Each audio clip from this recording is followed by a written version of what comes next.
Hello दोस्तों, आपका स्वागत है हमारे इस चैनल पर। तो पहलगाम हमले को लेकर एक और अपडेट आ रही है जो कि हम आपके सामने लेकर आए हैं। S-400 देश के 15 शहरों पर हमले की कोशिश, बाल भी बांका नहीं कर पाया पाकिस्तान। भारत की ढाल है सुदर्शन, क्यों है खास, इसके बारे में हम जानेंगे इस पूरे वीडियो में। तो पाकिस्तान, जब भारत ने ऑपरेशन सिंदूर किया था पाकिस्तान पर, तो उसके बाद अब पाकिस्तान की तरफ से भारत के जो 15 शहर हैं उन पर हमले की साजिश रची गई थी कल रात को। तो उसके रिलेटेड न्यूज़ सामने आ रही है। पहलगाम में हुए आतंकी हमले के बाद भारत ने 6 और 7 मई की दरमियानी रात पाकिस्तान और गुलाम जम्मू कश्मीर में स्थित गुलाम Jammu Kashmir, it means POK, Pakistan occupied Kashmir में स्थित 9 आतंकी ठिकानों पर हमला किया था। भारत की इस कार्रवाई से बौखलाए पाकिस्तान ने भारत के 15 सैन्य ठिकानों पर हमला करने की कोशिश की है, लेकिन भारत के S-400 एयर डिफेंस मिसाइल है, ये एयर डिफेंस मिसाइल का एक नाम है S-400 सिस्टम ने पाकिस्तान के मंसूबे को नाकामयाब कर दिया है। S-400 डिफेंस सिस्टम को भारत का सुदर्शन चक्र भी कहा जाता है। इस एयर डिफेंस सिस्टम में इतनी खूबियां हैं कि पाकिस्तान तो क्या, पूरी दुनिया इसका लोहा मानती है। मतलब कि ये बहुत ही ज़्यादा पावरफुल है, ताकतवर है, जो कि हर एक प्रकार के हमले का सामना कर सकता है। तो इसको भारत का सुदर्शन चक्र भी कहा गया है। अब देखिए कौन से शहर हैं जहां पर पाकिस्तान ने कोशिश की है हमले की। भारत के ऑपरेशन सिंदूर से बौखलाए हुए पाकिस्तान ने ड्रोन और मिसाइलों का उपयोग करके अवंतीपुरा, श्रीनगर, जम्मू, ये हैं जम्मू कश्मीर के 3 शहर हैं, अवंतीपुरा, श्रीनगर, जम्मू। उसके बाद पंजाब रीजन के हैं पठानकोट, अमृतसर, कपूरथला, जालंधर, लुधियाना, आदमपुर, बठिंडा, चंडीगढ़। तो ये हैं पंजाब के। उसके बाद आते हैं राजस्थान के नाल, फलोदी, उत्तरलाई। और उसके बाद आते हैं गुजरात का भी एक क्षेत्र है भुज, यहाँ पर हमले करने की कोशिश की है। पाकिस्तान के हमले को UAS ग्रिड और वायु रक्षा प्रणालियों द्वारा बेअसर कर दिया गया है। इन हमलों के मलबे कई स्थानों पर बरामद किए गए हैं जो कि पाकिस्तानी हमले को साबित करते हैं। मतलब रात को भी उनके द्वारा भी मिसाइलों से भारत में हमला करने की कोशिश की गई है। तो आप मैप में भी देख सकते हैं, यहाँ पर हम लोकेशन देखते हैं। सबसे पहले उन्होंने ये पाकिस्तान ऑक्युपाइड कश्मीर का जो एरिया है, या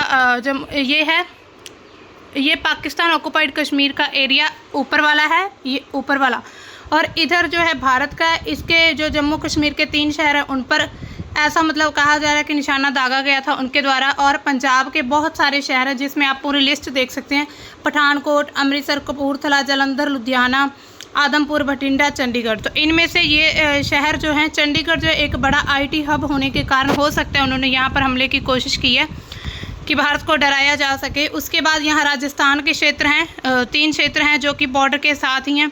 उसके बाद गुजरात में, तो इन जगहों पर हमले की कोशिश की गई है पाकिस्तान के द्वारा। यहाँ पर मैप में और अच्छे से देख लेते हैं। यहाँ पर आप देख सकते हैं कि पंजाब के साथ ही ये पाकिस्तान का एरिया लगता है। यहाँ पर देखिए पंजाब, राजस्थान और गुजरात, इधर जम्मू कश्मीर, मतलब कि इन चारों स्टेट्स में जो है पूरी तरह से खतरा मंडरा रहा है अभी भी। फ़िलहाल अभी भी बहुत सी अपडेट सामने आ रही हैं। यहाँ पर देखिए जम्मू कश्मीर का ये है POK एरिया है, पाकिस्तान ऑक्युपाइड कश्मीर, और ये नीचे वाला जो है ये भारत का इतना क्षेत्र है। तो पाकिस्तान क्या इस पूरे क्षेत्र को ही हथियाना चाहता है, ये वाला।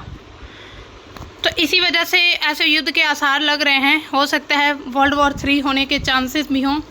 कई जगहों से मलबे मिले हैं इसको लेकर, जिससे ये पुष्टि की जा चुकी है कि ये पाकिस्तान की मिसाइलें हैं और जो कि भारत में हमले के लिए यूज़ की गई हैं।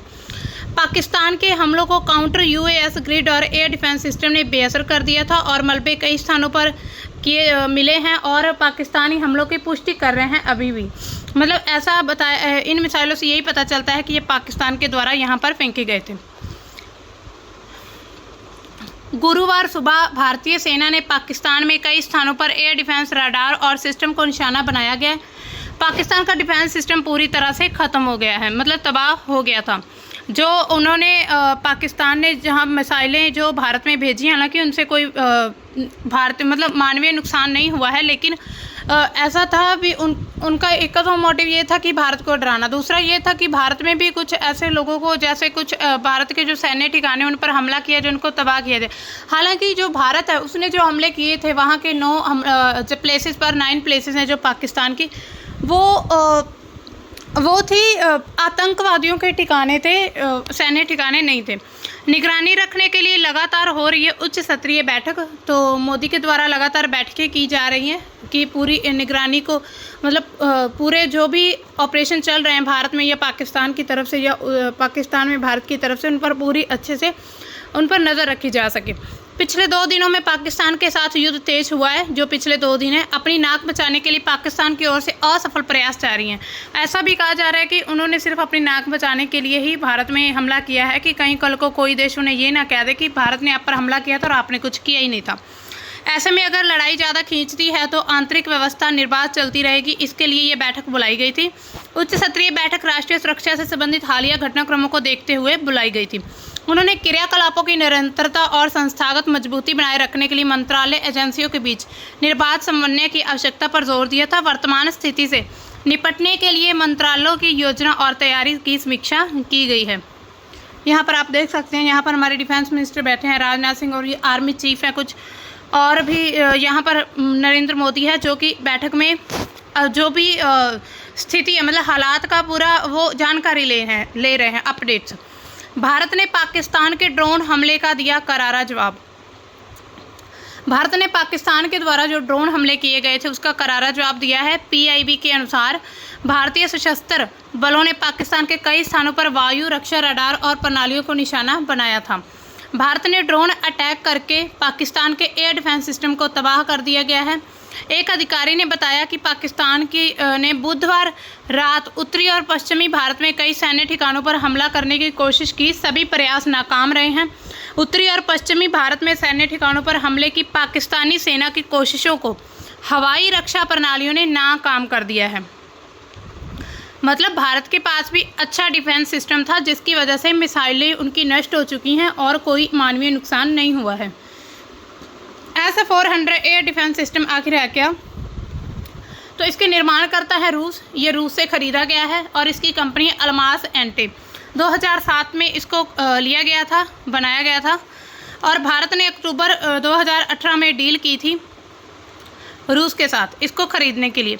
$5.43 बिलियन का भुगतान किया था। दिसंबर 2021 में इसको भारत भेजा गया था। 400 किलोमीटर की लक्ष्य भेद क्षमता है इसकी, मतलब 400 किलोमीटर दूर तक ये निशाना दाग सकता है। दुनिया का सबसे एडवांस एयर सिस्टम है ये।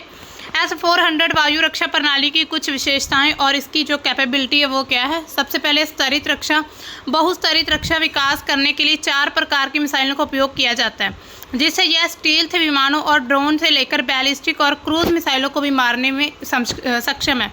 मतलब कि ड्रोन को भी मार सकता है, बैलिस्टिक मिसाइल को भी, और क्रूज मिसाइलें जो होती हैं उनको भी ख़त्म कर सकता है।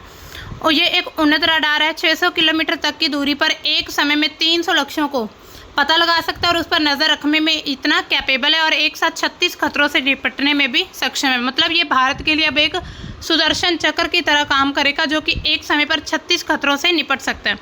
5 मिनट में लड़ाकू क्षमता में ये लाया जा सकता है तथा उभरते खतरों पर त्वरित प्रतिक्रिया देने के लिए तैयार है। उच्च गतिशीलता है। पूरी प्रणाली को मोबाइल लॉन्चर पर रखा जाता है, मतलब मोबाइल से इसको कंट्रोल किया जाता है और इसे विभिन्न भूभागों पर तुरंत तैनात और पुनः स्थापित किया जा सकता है। मतलब अलग अलग क्षेत्रों में इसको भेजा जा सकता है। S-400 एयर डिफेंस सिस्टम की डिटेक्शन रेंज, मतलब जो पता लगाने की क्षमता 600 किलोमीटर तक ये पता लगा सकता है कि कहाँ पर जो दुश्मन देश की मिसाइलें हैं या ड्रोन हैं। 400 किलोमीटर दूर तक स्थित लक्ष्य को भेजने में सक्षम है। 400 डिफेंस सिस्टम 30 मीटर से 30 किलोमीटर तक के ऑल्टीट्यूड पर भी निशाना लगा सकता है। S-400 एयर डिफेंस सिस्टम कई रडार और मिसाइलों के इस्तेमाल से एक साथ 36 लक्ष्यों को निशाना बनाने में सक्षम है। तो यहाँ पर आप पिक्चर देख सकते हैं, इसके थ्रू समझ सकते हैं कि कुछ ऐसा दिखता है। ये देखिए, तो एक साथ ये 36 निशाने, मतलब 36 जो इसके टारगेट है उसको निशाना बना सकता है, ख़त्म कर सकता है। पाकिस्तान की तरफ से जम्मू कश्मीर, पंजाब, राजस्थान, गुजरात के करीब 15 शहरों पर हमला करने की कोशिश की गई थी, लेकिन S-400 ने इस हमले को नाकाम कर दिया। अगर ये हमारे पास ना होता तो हो सकता है कि भारत का कुछ नक्शा अभी तक बिगड़ चुका होता। तो ये इसका एक मतलब सेफ्टी वॉल्व की तरह बहुत अच्छे से ये काम कर रहा है अभी तक। तो ये जो S-400 है, अब देखिए S मिसाइलों के प्रकार कितने प्रकार की होती हैं। इसमें जो S मिसाइलें रखी जाती हैं S-400 में, यहाँ पर आप जैसे 40N6 है, ये इसकी जो रेंज है, यहाँ पर रेंज दी गई, यहाँ पर ऊंचाई कितनी ऊंचाई तक, मतलब सभी तकरीबन जो मिसाइलें 30 किलोमीटर की ऊंचाई तक निशाना लगा सकती हैं। और इसका भूमिका मतलब इसका लक्ष्य या इसके प्रकार कौन से हैं।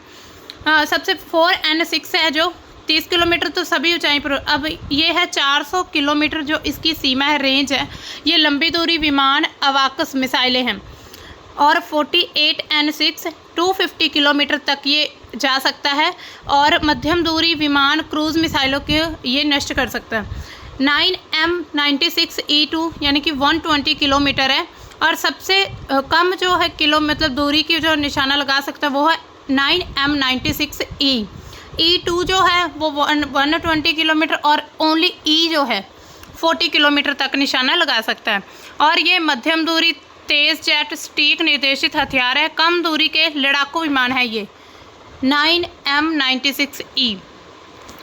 तो ये मिसाइलों के कुछ टाइप्स हैं और उनके जो भी रेंज है और उनका लक्ष्य है वो कितनी दूर से ये हमला कर सकता है। पिक्चर में आप खुद देख सकते हैं, यहाँ पर देखिए ये इतना बड़ा होता है S-400 मिसाइल। ये काम कैसे करता है। S-400 में उन्नत रडार है, कमांड पोस्ट है, मतलब इसको कमांड दी जाती है और कई मिसाइल लॉन्चर भी शामिल है। ये देखिए ये मिसाइल लॉन्चर है जो पीछे बड़े बड़े से खड़े हैं। इसका रडार सिस्टम जिसमें 91N6E बिग बर्ड और 92N6E ग्रेव स्टोन शामिल है 360 डिग्री का पता लगाने और मार्गदर्शन प्रदान करता है। सिस्टम में बेहतर स्थितिजन्य जागरूकता और बहुसत्रीय रक्षा के लिए अन्य रक्षा नेटवर्क के साथ सूचना स्थानांतरित करने की क्षमता है। मतलब ये सूचना को इन्फॉर्मेशन भी एक जगह से दूसरी जगह भेज सकता है। S-400 प्रणाली की अगर हम तुलना करें, मतलब उसके बारे में और जानकारी लें, तो इसका मूल जो है मतलब कहाँ की ये है, रूस की है, उन्होंने बनाया है। इसकी अधिकतम सीमा है 400 किलोमीटर है। जो मिसाइल है, इस मिसाइल की बात कर रहे हैं 40N6 मिसाइल हो जो वो 400 किलोमीटर तक जा सकती। बाकी हमने पीछे देखी थी 4 प्रकार की मिसाइलें जो इसमें यूज़ की जाती हैं। अधिकतम ये 4 प्रकार की आप देख सकते हैं, यहाँ पर 4 जो मिसाइल लॉन्चर भी हैं, यहाँ से लॉन्च होती है 4 अलग अलग प्रकार की। अधिकतम लक्ष्य इसका कितना 4.8 किलोमीटर पर सेकंड इसकी गति है और लक्ष्य की ऊंचाई 30 किलोमीटर है। समकालिक लक्ष्य मतलब एक समय पर 36 निशाने लगा सकता है। रडार डिटेक्शन रेंज 600 किलोमीटर है। ये मतलब कि जो सूचना ले सकता है 600 किलोमीटर की दूरी से भी ले सकता है। मिसाइल के प्रकार हमने देखे। तैनाती का समय मतलब इसको तैनात करने का समय 5 मिनट लगते हैं इसको एक जगह पे सेट करने में। प्राथमिकता उपयोगकर्ता मतलब सबसे पहले किन्होंने यूज़ किया, रूस, भारत, चीन और बाकी देश हैं। सिस्टम लागत इसकी कितनी आई है, $500 मिलियन है। और सेवा में कब से 2007 से ये सर्विस में मतलब इसको यूज़ किया जा रहा है। सबसे एडवांस एयर डिफेंस सिस्टम है ये, आप देख सकते हैं यहाँ पर। तो देखिए ये टाइप कैसी है, mobile surface to air defence system है। ऑपरेशनल रेंज 400 किलोमीटर है। यूनिट कॉस्ट 1.25 बिलियन है। डिप्लॉयमेंट टाइम इसको कितने मिनट में इसको डिप्लॉय किया जा सकता है, 5 मिनट में। कैन डिटेक्ट क्या क्या डिटेक्ट कर सकता है, aircraft, drones, cruise missile, ballistic missile, सभी कोई। सर्विलियंस रेंज कितनी है, 360 डिग्री है। सिस्टम की मिसाइलों का प्रयोग अब देखिए यहाँ पर अलग अलग प्रकार की जो मिसाइलें हैं उनको कैसे लॉन्च किया जाता है यहाँ पर दिखाया गया है। इस एयर डिफेंस सिस्टम में 4 तरह की मिसाइलों का यूज़ किया जाता है जिससे मल्टी लेयर डिफेंस शील्ड तैयार हो जाती है। इसकी डिप्लॉयमेंट का सिस्टम काफ़ी सुविधाजनक है। ट्रकों पर लगे लॉन्चर, कमांड वाहन और रडार इकाइयों के साथ इसे तैनात किया जा सकता है। इसे दुनिया का सबसे एडवांस एयर डिफेंस सिस्टम माना जाता है। $5.43 बिलियन में इसको खरीदा गया था जो कि रूस से खरीदा था। और S-400 के सामने चीन के HQ-9BE का कोई मुकाबला नहीं है। जहां S-400 की रेंज 400 किलोमीटर, वहीं HQ-9BE महज 100 से 200 किलोमीटर की रेंज रखता है। भारत के पास बैलिस्टिक मिसाइल डिफेंस सिस्टम है जबकि पाकिस्तान के पास ऐसा कोई सिस्टम नहीं। लेकिन अगर हम फिर भी देखें तो पाकिस्तान के पास न्यूक्लियर बॉम्ब है, वो उससे कुछ भी कर सकता है, हालांकि ऐसा कर नहीं रहा है। पाकिस्तान लगातार कर रहा है फायरिंग। अब देखिए इतना कुछ हो जाने के बाद भी पाकिस्तान टल नहीं रहा है, उसको सिर्फ एक अवसर चाहिए था, मौका जो उसे मिल चुका है, जो कि भारत ने उसको एक मौका दे दिया है कि भारत ने 9 जो आतंकी ठिकाने थे उन पर हमला किया था, लेकिन वो ये कह रहे हैं कि हमारे सैन्य ठिकानों को निशाना बनाया गया, लेकिन ऐसा बिल्कुल भी नहीं है। अब वो इसी आड़ में आकर भारत को नष्ट करना चाहता है। मतलब खुद तो वो उसका नुकसान होगा ही इतना, लेकिन वो कहता है ना कि हम तो डूबेंगे, आपको भी लेकर ही डूबेंगे। तो ऐसी उसकी अभी मंशा दिख रही है जो ऐसे हमले चल रहे हैं। रक्षा मंत्रालय ने बताया कि पाकिस्तान ने जम्मू कश्मीर के कुपवाड़ा, बारामूला, उरी, पूंछ, मेंढर और राजौरी सेक्टर में मोटर और भारी क्षमता वाली तोपों से नियंत्रण रेखा पर अकारण भारी मात्रा में गोलीबारी की है। वहां पर गोलीबारी की न्यूज़ सामने आ रही है। मंत्रालय ने कहा कि पाकिस्तानी गोलीबारी के कारण 3 महिलाएं, 5 बच्चे सहित 16 निर्दोष लोगों की जान चली गई है। बयान में यह भी कहा गया कि यहां भी भारत को पाकिस्तान की ओर से मोटर और तोपखाने की गोलीबारी रोकने के लिए जवाब देने के लिए मजबूर होना पड़ा। मंत्रालय ने यह भी कहा कि भारतीय सशस्त्र बल तनाव न बढ़ने की अपनी प्रतिबद्धता दोहराते हैं, बशर्ते पाकिस्तानी सेना इसका सम्मान करें। मतलब जो सुरक्षा बल हैं वो तनाव ना बढ़ाने की, मतलब अपनी वो तनाव ना बढ़ाने की ऐसी कोशिश कर रहे हैं, लेकिन पाकिस्तानी सेना जो है वो लगातार हमले कर रही है। यहाँ पर आप पिक्चर्स देख सकते हैं, ये देखिए ड्रोन्स के द्वारा, मिसाइल्स के द्वारा हमले किए जा रहे हैं। और ये जो है ये पिक्चर, ये देखिए यहाँ पर ड्रोन है, ये पिक्चर पंजाब के पठानकोट जिले की है। वहाँ से एक वीडियो भी हम यहाँ नहीं ला पाए वीडियो को, तो उस वीडियो भी सामने आ रही थी जिसमें साफ जो दिख रहा था कि बहुत सारे ड्रोन्स के द्वारा हमला किया जाने की मतलब मंशा से भारत में भेजा गया था उन्हें।